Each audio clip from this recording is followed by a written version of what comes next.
자, 저를 봐주시기 바랍니다. 오늘은 제가 유인물을 다 나눠줬는데 혹시 안 받으신 분들은 뒤에서 가져가시기 바랍니다. 유인물이 없으면 오늘 설교를 들으시기가 좀 어려울 겁니다. 자, 오늘은 제가 지금까지 여러분들에게 했던 그 많은 설교들, 모든 설교들보다 가장 중요한 설교가 될 것입니다. 왜냐하면은 여러분들 이 세상의 모든 지식들 중에서 가장 중요한 지식이 바로 예수 그리스도에 대한 지식이기 때문에 그렇습니다. 여러분, 극단적으로 말해서요,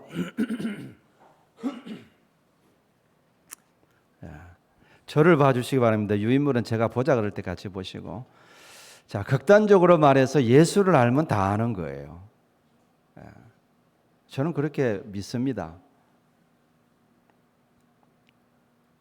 반면에 세상의 모든 지식을 다 알고 있다 하더라도 예수를 모르면 아무것도 모르는 거예요. 그만큼 예수를 아는 지식이 중요합니다.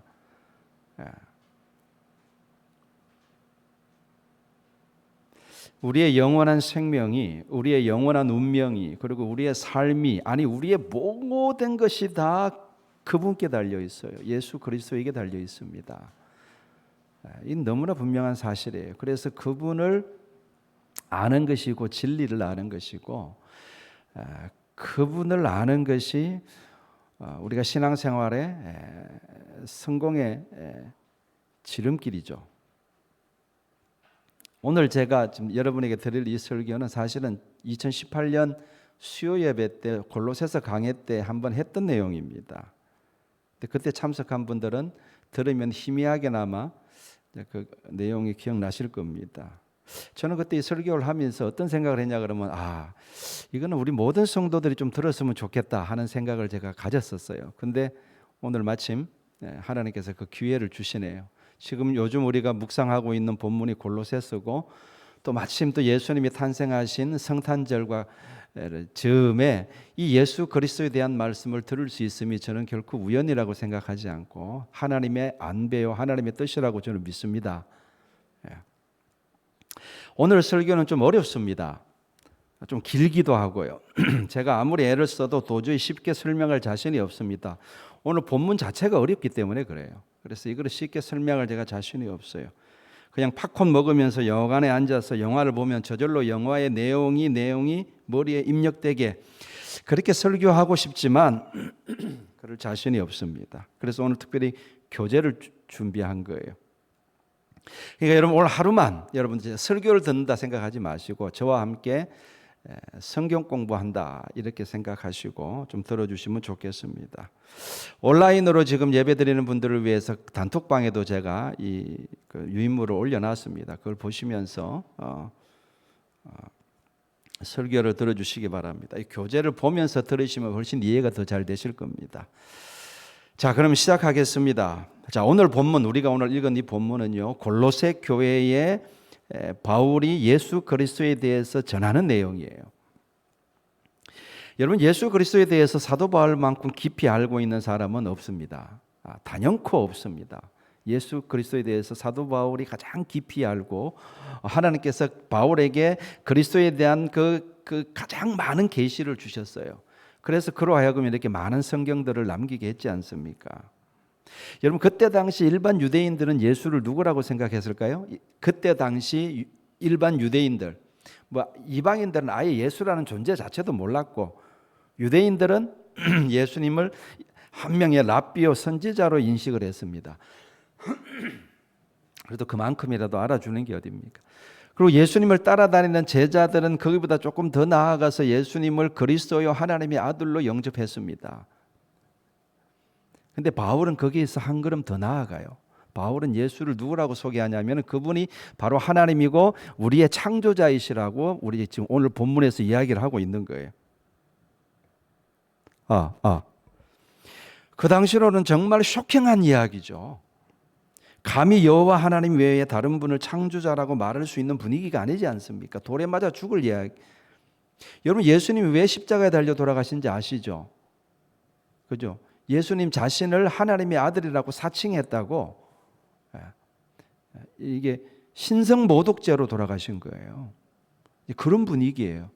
근데 예수님을 십자가에 달려 죽은 예수를 창조주다 이렇게 외치고 다니면 그 돌 맞아 죽을 일이죠. 근데 과감하게 바울은 하나님으로 받은 계시를 이야기하고 있는 겁니다. 자, 먼저 오늘 읽은 13, 14절부터 보도록 하겠습니다. 자, 13, 14절 다시 한번 읽겠습니다. 시작.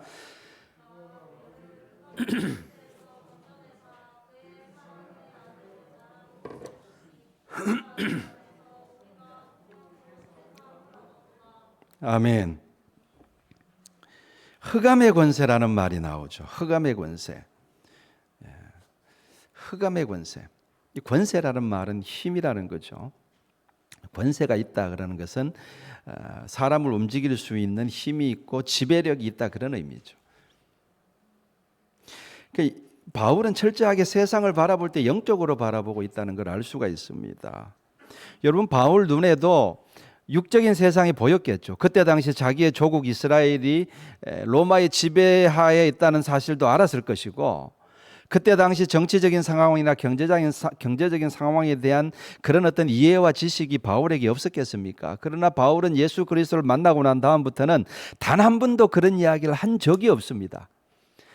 그는 오직 영적인 이야기를 하고 오직 예수 그리스도에 대해서만 전하고 다녔어요. 바울은 에베소서 6장 12절에서 이렇게 말합니다. 우리의 씨름은 혈과 육을 상대하는 것이 아니요 통치자들과 권세들과 이 어두움의 세상 주관자들과 하늘에 있는 악의 영들을 상대함이라.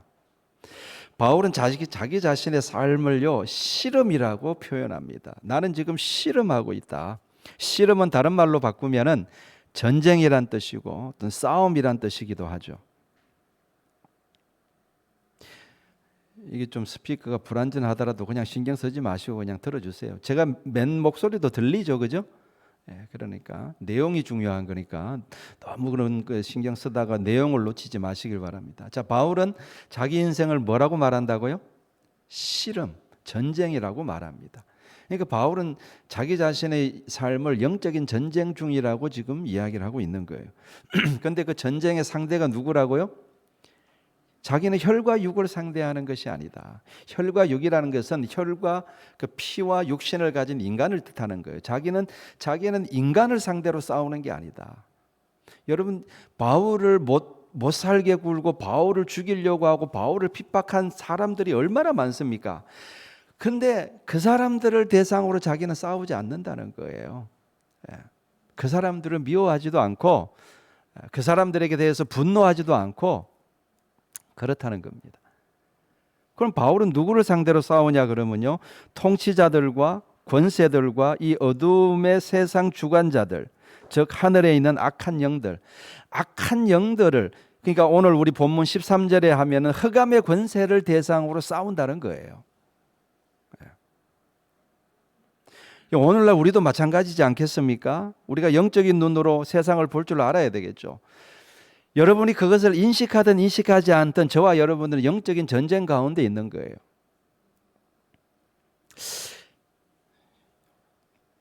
저는 이거는 지금 말씀드릴 내용은 이 설교 이거 원고에는 없는 내용인데 우리도 좀 바울처럼 살았으면 좋겠어요.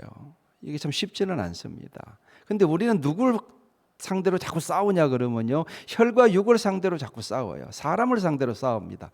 나를 핍박하는 사람을 미워하고 정오하고 내 마음에 안 드는 사람을 멀리하고.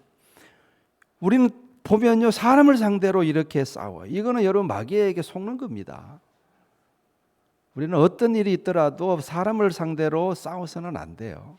이게 훈련이 되어야 돼요. 여러분, 교회 안에 신앙생활 하다 보면 부딪히는 사람들이 얼마나 많습니까? 회사 나가도 부딪히는 사람들이 있죠. 아니, 심지어 가족 중에도 부딪히는 가족들이 있어요.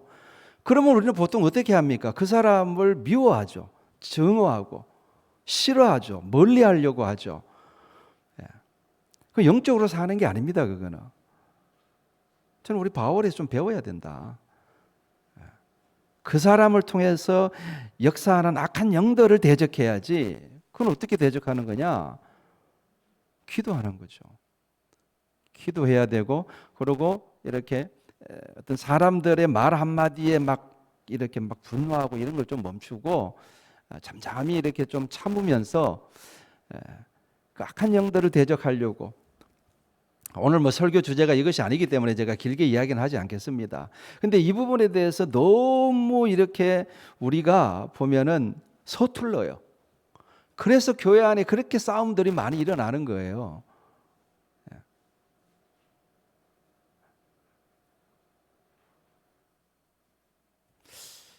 자, 하여튼 이 부분에 대해서 제가 할 이야기가 많은데 이건 이 정도로 하고, 어쨌든 여러분, 세상은 영적인 눈으로 세상을 바라보면요, 마귀의 나라와 하나님의 아들의 나라로 양분됩니다. 마귀가 권세를 가지고 이렇게 주장하는 영역이 있고, 하나님의 아들 예수 그리스도가 권세를 가지고 주장하는 영역, 딱 영역은 두 나라로 나뉘어요. 영적으로 보면은 저와 여러분들은 그 둘 중에 하나에 속해 있는 거예요.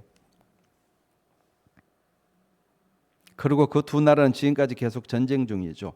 물론 우리 이 전쟁의 결말은 다 알고 있죠. 성경의 결말에 대해서 말하고 있기 때문에 결말을 알고 있죠. 누가 이깁니까?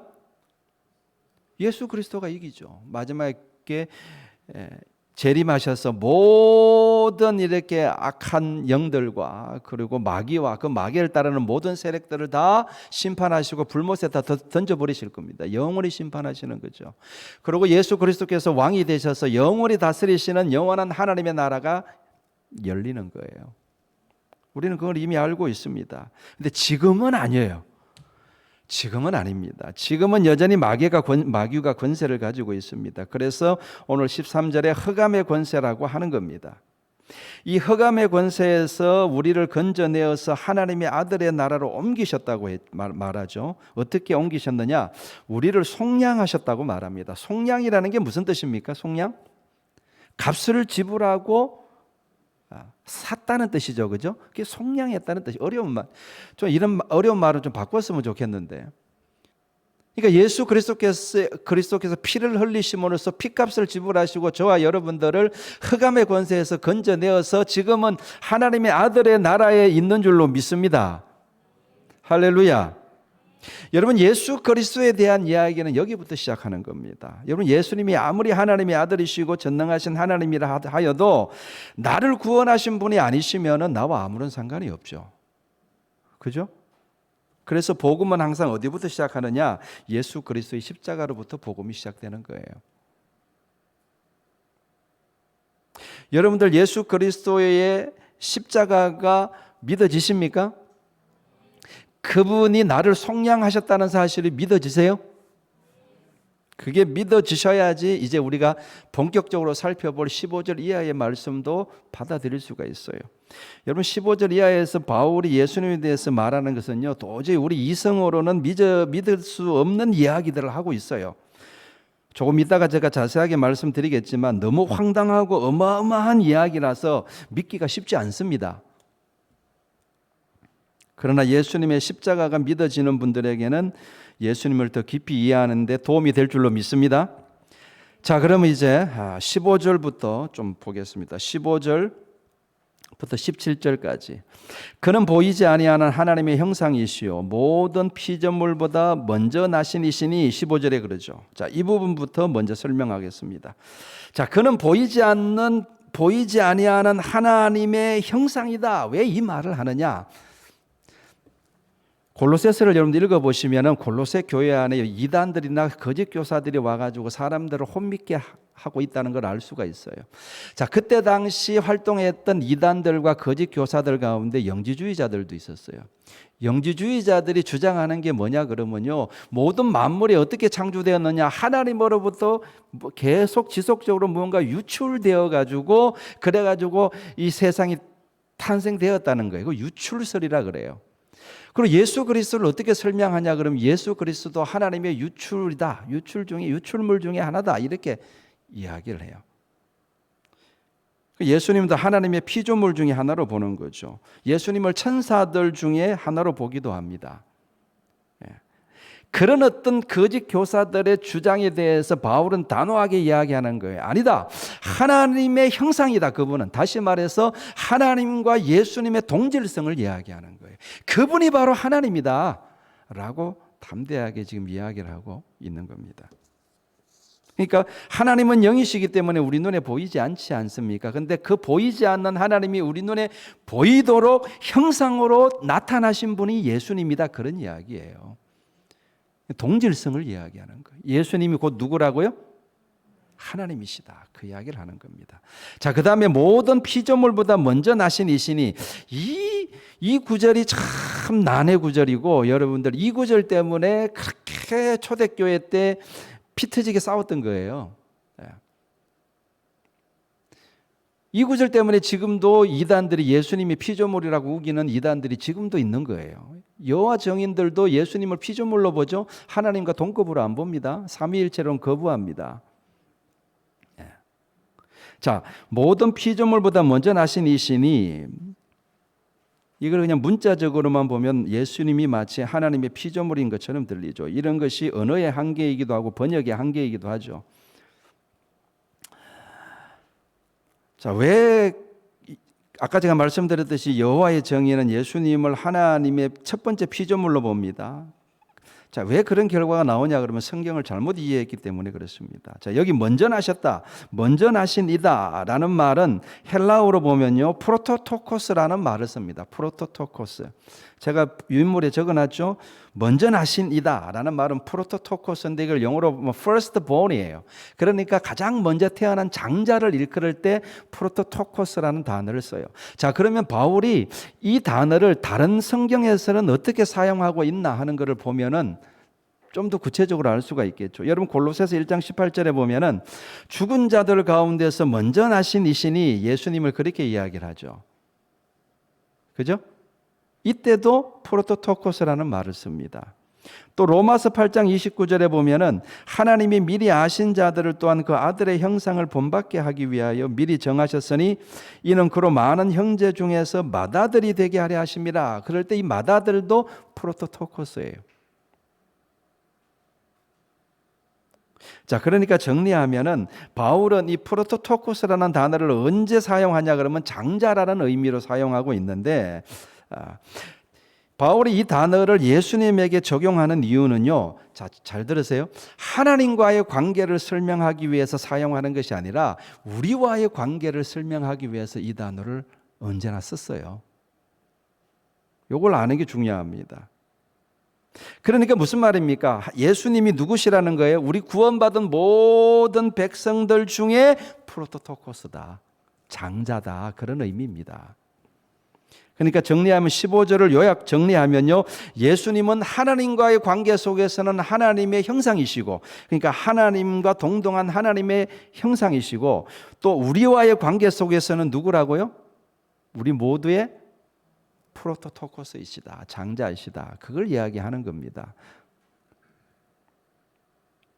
그러니까 우리가 이거를 예수님 이 구절을 가지고 예수님은 하나님의 피조물이시다. 이렇게 우리가 주장하면 안 되는 거죠.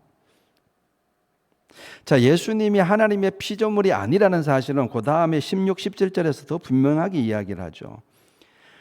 자, 16, 17절을 우리 같이 한번 읽겠습니다. 16절 시작.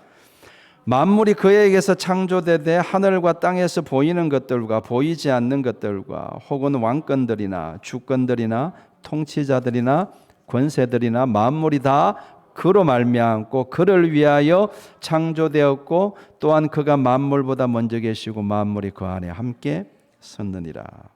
16절, 이 16절을 보면요 예수님이 창조자이시라는 게 분명하죠. 그죠? 그리고 하나님의 그 창조의 비밀을 엿볼 수 있는 부분입니다. 자, 하나님께서 천지 만물을 창조하실 때 예수 그리스도와 밀접한 관계가 있음을 말해주죠. 저는 이 부분이 처음에 이 부분을 읽었을 때 너무너무 놀랐어요. 우리가 하나님이 천지 만물을 창조하셨다는 사실은 어린아이도 다 알고 있잖아요.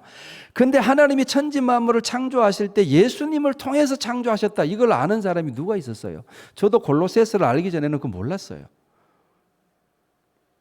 근데 좀 더 자세하게 16절을 여러분 들여다보면은 세 가지 단어가 나옵니다. 세 가지 단어. 저 유인물에도 적어놨죠.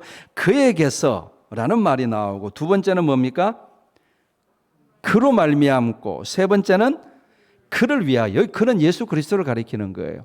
그러니까 하나님께서 천지 만물을 창조하시는데 첫 번째 원칙은 예수 그리스도 안에서, and outer, 영어로는 in him입니다. 두 번째 원칙은 뭐예요? 예수 그리스도로 말미암아, the out, through him입니다. 세 번째 원칙은 뭐예요? 예수 그리스도를 위하여, as out on, for him이에요. 놀랍지 않습니까? 하나님이 천지 만물을 창조하시는데 그냥 대충 그냥 주물럭주물해서 만드신 것이 아니라, 그 천지 만물 창조에 예수님이 동참하시는데 예수님 안에서, 예수님을 통하여, 예수님을 위하여 창조하셨다는 거예요. 이 얼마나 놀라운 사실이에요. 그에게서, 그의 안에서 창조의 원인이죠. 그런데 그를 말미암고 창조의 방법이죠. 그를 위하여는 뭡니까? 창조의 목적인 거예요.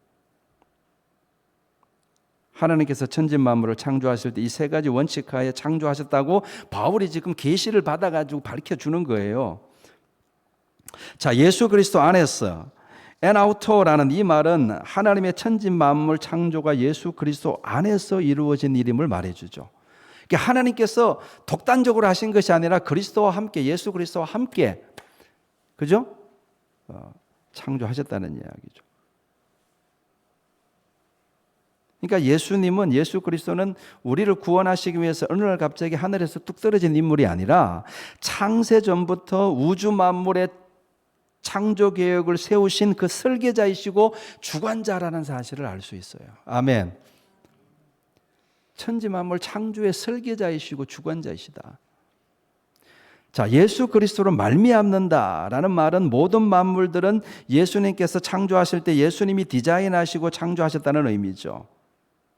이 말은 예수님께서 직접적인 천지 만물 창조의 시행자가 되신다는 이야기예요. 여러분, 태양이 있고 지구가 있고, 지구가 태양을 돌게 했죠. 또 다른 지구를 돌게 하는 이 모든 만물의 구조와 질서, 이거 누가 만드셨다는 이야기입니까? 예수님이 만드셨다는 이야기예요. 호랑이는 호랑이처럼 생기게 만들고, 그죠?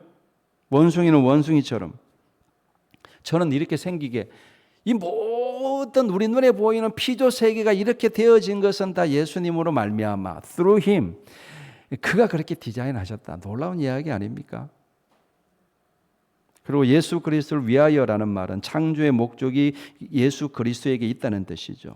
그러니까 이 우주 만물이 존재하는 목적이 뭐라는 이야기예요? 예수 그리스도를 위하여 존재한다는 거예요. 저도 예수님을 위하여 존재하는 거고 여러분들도 예수님을 위하여 존재하는 줄로 믿습니다. 놀라운 말씀 아닙니까? 네?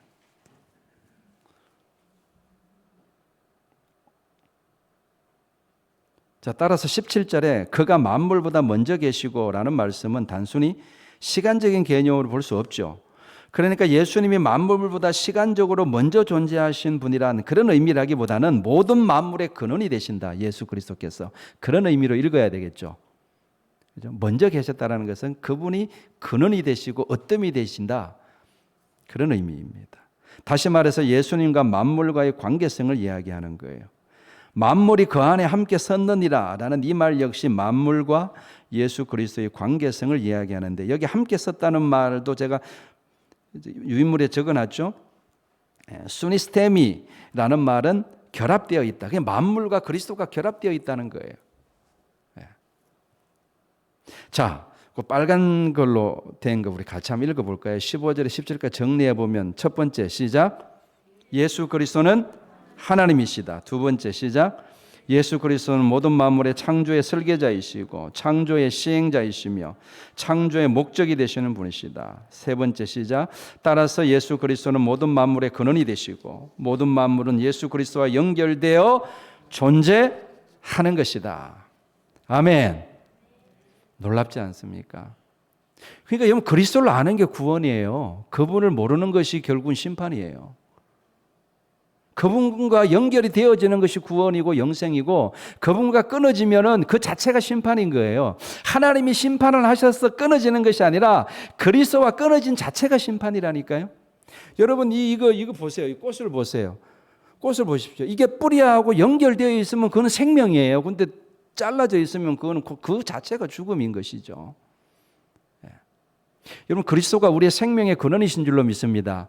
그분이 우리 생명의 설계자이시고 그분으로부터 모든 생명들이 생긴 거예요. 그리고 그분을 위해서 우리 모두가 다 존재하는 겁니다. 제가 지금 말씀드리는 이것의 진정한 의미를 주님이 이 땅에 다시 오시고 하나님 나라가 열리면 우리가 다 그때는 완전히 이해할 수 있을 거예요. 네. 어쩌면 우리는 예수님을 몰라도 너무 모른다 그런 생각을 해봅니다. 예수님을 단지 우리를 죄 가운데서 구원해 주신 구원자 정도로만 알고 있지 더 이상은 우리가 알지도 못하고 알려고 하지도 않죠. 그분이 우리의 생명의 근원이신데 우리의 존재의 모든 존재의 근원이시고 우리의 생명의 근원이신 그분에 대해서 너무 무지하고 너무 무심하다 그런 생각을 해봅니다. 그것이 인간의 가장 큰 비극이 아닐까. 자, 18절을 계속해서 보겠습니다. 18절. 그는 몸인 교회의 머리시라. 그가 근본이시요 죽은 자들 가운데서 먼저 나신 이시니 이는 친히 만물의 으뜸이 되려 하시며 이렇게 말씀합니다. 여기 18절에서 네 가지 단어 교회의 머리가 되신다. 그 다음에 근본이 되신다. 죽은 자들 가운데서 먼저 나신이다. 만물의 으뜸이다. 이 네 가지는 다 같은 의미의 반복적인 강조죠. 다시 말해서 예수 그리스도께서 머리 되심을 강조하는 거예요. 머리 되심. 이것은 자 저를 보세요. 예수님과 피조물과의 관계성에 대한 이야기입니다. 지금은 하나님과 예수님과의 관계성에 대해서 이야기를 했다면 이제는 피조물과 예수님과의 관계성에 대해서 이야기를 하는 거예요. 모든 피조물들의 뭐라고요? 예수님이 머리이시다. 머리이시다. 성경은 이 부분을요 굉장히 많이 강조합니다. 자, 뒤에 덧붙여 준 여러분들 성경 구절들을 좀 잠깐 참조해 보시면 에베소서 1장 22절에 보시면은 또 만물을 그의 발 아래 복종하게 하시고 그를 만물 위에 교회의 뭐로 삼으셨다고요? 머리로 삼으셨다. 또 빌립보서 2장 19절 이하에 보면은 그러므로 하나님이 그를 지극히 높여 모든 이름 위에 뛰어난 이름을 주셨다. 비슷한 의미죠. 그죠? 그 다음에 고린도전서 15장 보면은 첫 열매가 되신 그리스도. 이것도 머리라는 개념이죠. 그죠?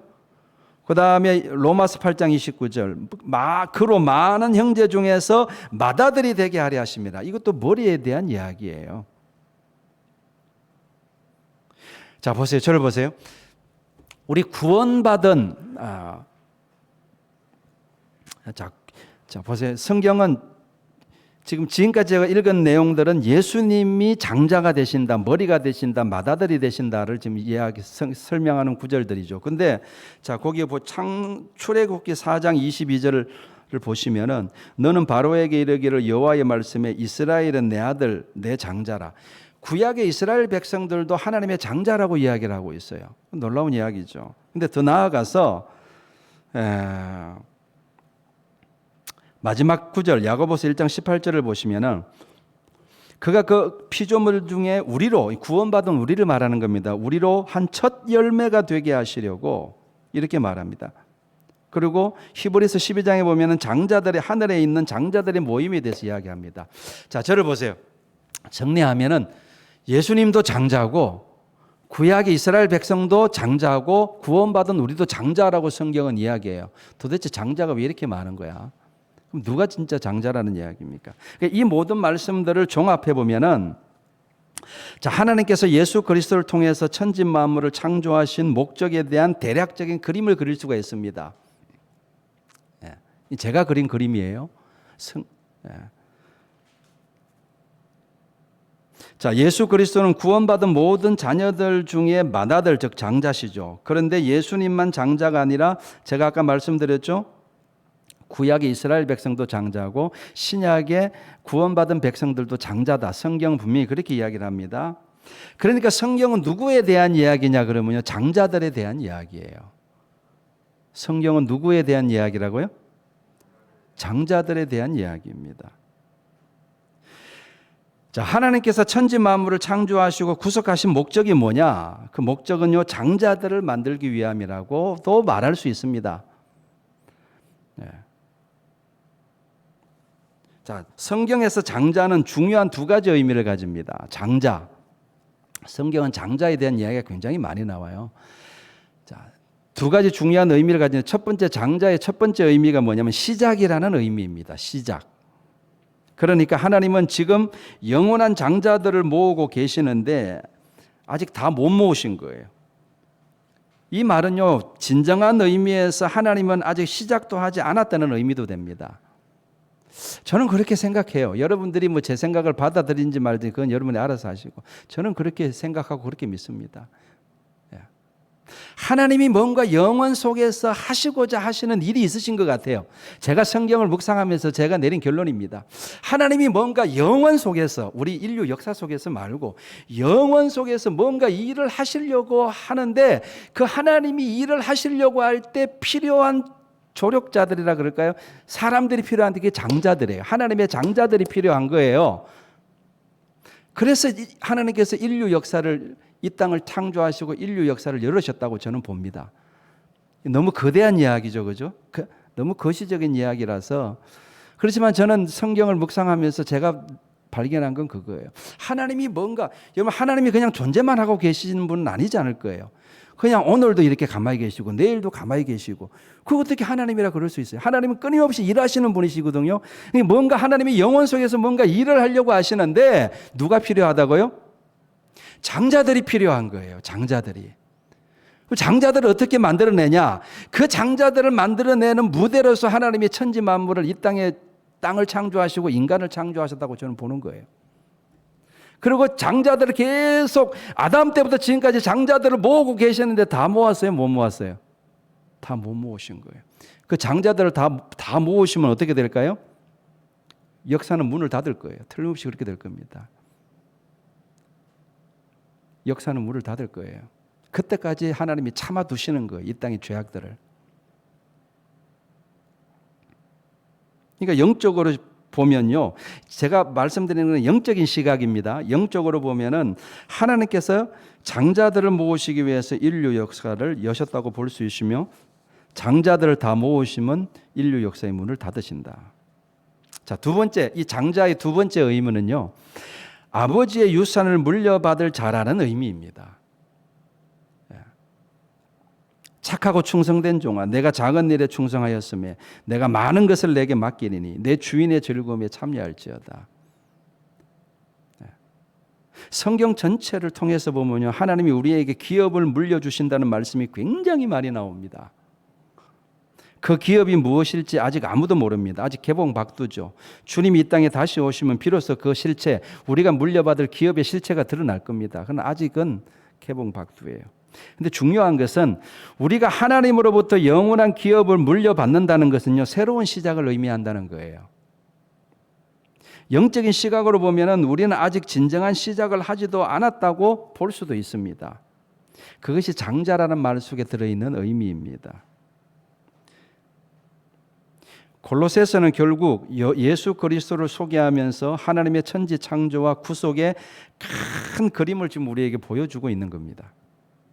즉 천지 만물이 창조되기 전에 이미 하나님은 예수 그리스도를 모든 만물들의 어뜸으로 세우시고, 또 예수 그리스도 안에서, 그리고 예수 그리스도를 위하여 만물을 창조하셨습니다. 그리고 타락한 만물을 또한 예수 그리스도를 통해서 구속하셨죠. 그렇게 구속된 장자들의 모임이 뭐냐? 그게 교회, 즉 에클레시아예요. 그게 교회라니까요. 교회의 본질적인 의미는 장자들의 모임, 구속받은 장자들의 모임이에요. 이 교회, 그리고 그 교회의 머리 되시는 분이 누구라고요? 바로 예수 그리스도다. 그러니까 예수님은 장자들 중에 장자라고 할 수 있죠. 그 장자들을 모으는 과정이 바로 인류 역사의 영적인 의미고 진정한 의미라고 말씀드렸습니다. 그러면 모으는 것으로 끝이냐? 장자들 모으고 끝이냐?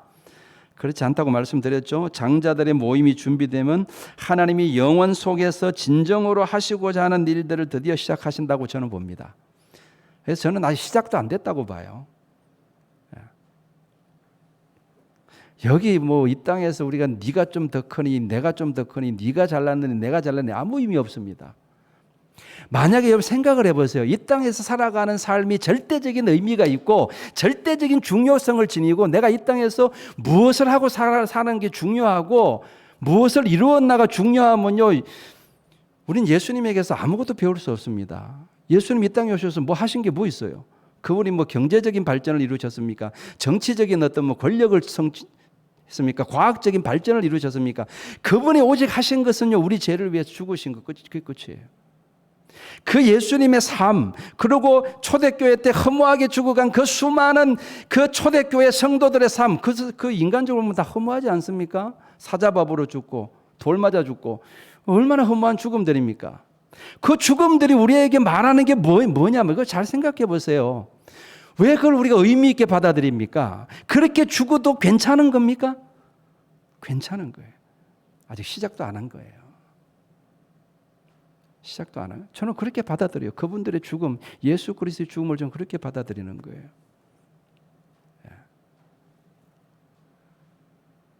하나님께서 영원 속에서 진정으로 하시고자 하는 일들을 언제 시작하시느냐? 장자들이 모이 다 준비되면 그때 시작하신다고 봐야 됩니다. 그것이 바로 하나님께서 우리에게 기업을 물려주신다는 말씀의 의미이고 또한 그것이 바로 새하늘과 새 땅이 열린다는 의미이기도 합니다. 그리고 새하늘과 새 땅에서 하나님의 일을 펼치는 주인공들이 바로 하나님의 장자들의 모임인 교회인 거예요. 그리고 그 교회의 머리가 누구시라고요? 예수 그리스도. 예수 그리스도를 머리로 하는 교회, 장자들의 모임이 준비되면 그들을 통해서 하나님께서 영원 속에서 일을 하시는 거예요.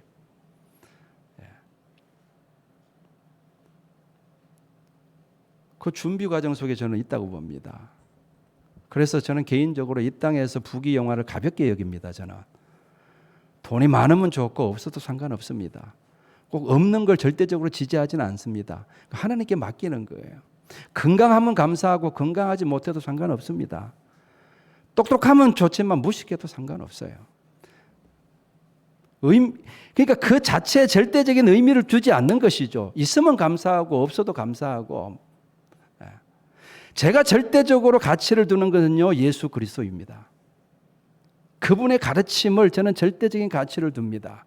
저는 일평생 그분의 말씀을 연구하고 묵상하고 전하는 것이 제 사명이라고 저는 지금도 생각하고 그렇게 살아가고 있습니다. 제가 오늘 여러분에게 전한 이 말씀이 여러분의 공감이 되어지신다면은 제가 부탁하건대 좀 더 그리스도 예수 그리스도에 대해서 좀 더 알기를 여러분들 원하는 마음이 여러분 가운데 생기기를 바라고 그분을 좀 더 깊이 알아가실 수 있기를 주의 이름으로 축원합니다. 자, 마지막으로 좀 시간이 됐지만 20절, 23절도 보고 마치겠습니다. 시간 관계상 읽지는 않겠습니다. 여러분 자 저를 보세요. 20절부터 23절까지에서 말하는 게 뭐냐 그러면요.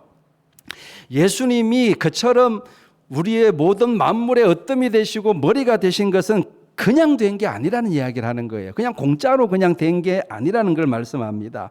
그분이 친히 하나님이시지만 사람의 몸을 입고 이 땅에 오셔서 낮아지심으로 그리고 십자가에 달려 돌아가심으로 그리고 그 핏값으로 우리의 모든 죄를 씻으시고 우리와 하나님 사이를 화목케 하심으로써 비로소 그분은 교회의 머리가 되신 거예요. 이거를 아셔야 돼요. 그분은 아무런 희생도 하지 않고 그냥 머리가 되신 게 아니라니까요. 그분은 하나님이시지만 사람의 몸을 입고 이 땅에 오셔서 자기 자신을 내어주심으로써 하나님과 우리 사이를 화목케 하셨어요. 그래서 그분이 머리가 되신 거예요. 빌립보서에 이걸 분명히 이야기하죠. 예수님이 근본적으로 하나님과 동등된 분이시지만 자기를 비워서 사람들과 같이 되셨고 자기를 낮추시고 십자가에서 죽기까지 복종하셨으니 그러므로 하나님께서 예수님을 지극히 높여서 모든 이름 위에 뛰어난 이름을 주셨다라고 이야기를 하죠. 그냥 된 게 아니란 거예요. 모든 만물의 어뜸이 되는 것은 그만큼 자기 희생이 따른 거예요. 그러니까 여러분들 낮아지는 자가 머리가 되는 줄로 믿으시길 바랍니다. 예수님은 그 진리를 몸소 보여주신 거예요. 여러분, 이 땅에서 낮아진 사람들이 저 하늘의 장자들의 모임에 참여하는 거예요. 아멘. 이 진리를 왜 모르냐 말이에요. 부디 여러분에게 부탁하건대 이 땅에서는 낮추세요. 무조건 낮추세요.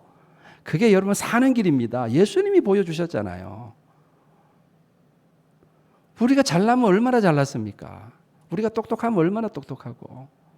근데 사람들은 끊임없이 옆에 있는 형제들보다 위에 올라가려고 자꾸 애를 써요. 그거 부질없는 짓인데 오히려 장자들의 모임에 자기 스스로를 빠지려고 그런 애를 쓰는 것 똑같은 거예요. 예수님이 분명히 그 말씀하셨어요. 높아지고자 하느냐? 낮아져라.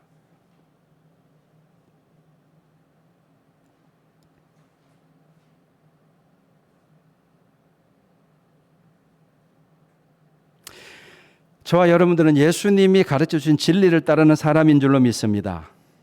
그 진리를 따르는 사람은 복이 있습니다. 여러분, 교회 안에서도 그냥 낮아지십시다. 아멘. 낮아지십시다. 아멘. 뭘 자꾸 자기를 내세우려고 그래요. 교회 안에서 뭘 자기 주장을 그렇게 내세우려고 하고. 그게 얼마나 어리석은 행동인지를 우리 알아야 됩니다. 저도 그렇고 제가 그걸 제일 먼저 실천해야 되겠죠. 제가. 이제 말씀을 마치겠습니다. 예수가 누구신지 확실히 아시기를 축복합니다. 그는 우리의 구속주이시며 우리의 창조주이시며 우리의 영원한 머리요 만물의 어뜸이 되시는 분이십니다. 그는 십자가에서 죽으심으로 우리를 구속하셨고 그 피로 말미암아 우리는 하나님과 화목하게 되었고 그래서 우리는 하나님 앞에서 거룩하고 흠없고 책망할 것이 없는 자로 소개된 줄로 믿습니다. 이 진리 위에 굳게 서시고 흔들리지 않으시기를 주님의 이름으로 축원합니다. 그리고 예수님처럼 낮아지심으로 영원히 높아질 수 있기를 축복합니다. 세상의 가치관을 따라 살아가지 마시고 적어도 교회 안에서는 진리를 따라 살아가는 저와 여러분 되시기를 주의 이름으로 축원합니다.